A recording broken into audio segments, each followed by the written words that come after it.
This movement is actually taking on quite a bit of energy lately, and the whole focus of social innovation is to design new concepts and apply the theories of innovation to social issues, to some of the bigger social challenging problems that we have.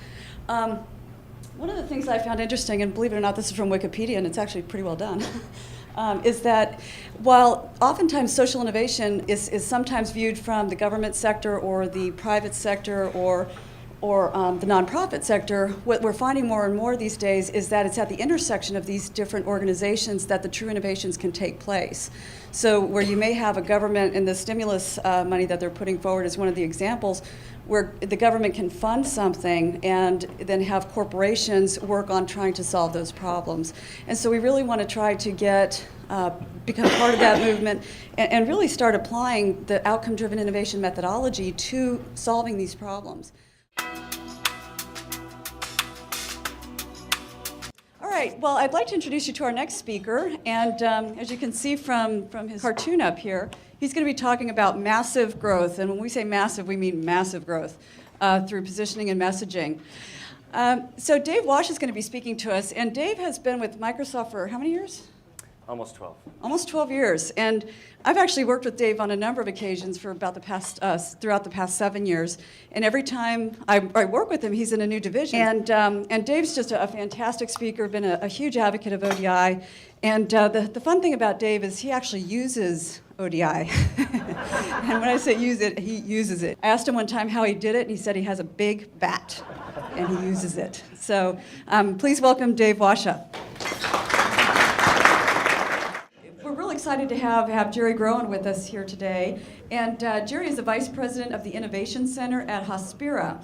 And he'll give you a little bit of background about Hospira. The thing that's exciting about Jerry and the Hospira organization is they are a living example of everything Tony talked about this morning. They have done a fantastic job of institutionalizing it, and as Jennifer and Jerry can attest, they have seen every hurdle there is to see. So, and they have survived it. And they're still smiling, so that's good. But so please help me welcome Jerry.